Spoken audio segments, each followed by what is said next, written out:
Hello everyone, here we are, another Friday and another quick video. I'm going to keep it short today. Hard to believe we're already here at the last Friday before Christmas break, and I just can't say enough how pleased I am with how things have gone the first few months here of hockey. So thank you for making it happen, and big win last Saturday, that was exciting.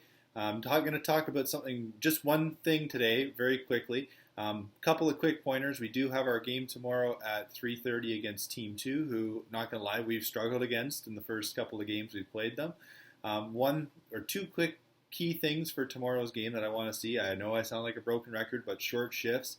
It really is coming back to bite us, so you need to start to take short shifts, and that goes for everybody on the team.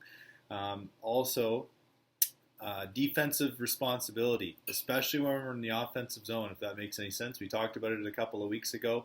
We cannot afford to have all three, sometimes four players deep in their zone, and then the puck gets turned over, and they have players on team 2 who will literally just pick up the puck. You know they're not going to pass it, and they will skate and skate and skate, and it's burning us every time. So be very mindful tomorrow when we're in their zone that we need to have people back at all time. Only one person in deep, and then everybody else back above the hash marks, even the top of the circle. So we have that in play for defense. Now, along those lines, here's what I'm going to talk about today really quickly. I'm going to talk about what's called the strong side and the weak side of the ice. Some of you might have heard of this before, or some of you might be looking at me like, what the heck am I talking about? So I want you to think of the ice as being divided in half this way. So if I just put a dash down the middle of the ice here, I've labeled it here strong side and weak side, and I'm going to show you a play that happens literally dozens of times every game. And it doesn't matter if it's 4-on-4 or 5-on-5, and as I've said many times, we're building towards next season. This play is extremely important in 5-on-5, but I've noticed it a lot in our games recently, 4-on-4, where it's really hurting us. So what's happening is, the puck, I've put it out here if you can see it. The puck is, our player here has the puck where the X is. And it's, a lot of times what's happened is the puck has been shot out to the neutral zone or dumped out or we've intercepted it from one of their players up here and we get the puck here. A lot of times we have a player over here in perfect position. Now I will say last weekend I did see it a couple times and I mentioned to the kids on the bench who did it, a great job of passing it across the ice. We need to see more of this. Because what's ended up happening is a lot of times you have one of their players forcing you, you have another player up there, another one usually in here somewhere, and then their defense person back.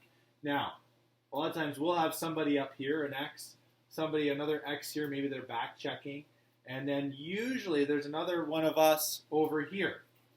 This guy is very important in this play. So what I want to see is we have this bad habit of dumping it back up into what's called the strong side of the ice. So you're dumping it up here, and it's called the strong side because almost everyone on the ice is over there. It's busy. It's the busy part. It's where all the players are.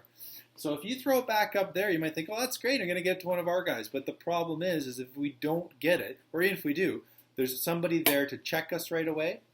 Or if they intercept it, they automatically have 2 or 3 players coming back at us on the strong side. So we don't want that. So what I want to see is, if you have the time, which a lot of times you do, if you get the puck here, take that second and look, and hopefully our other players will recognize it.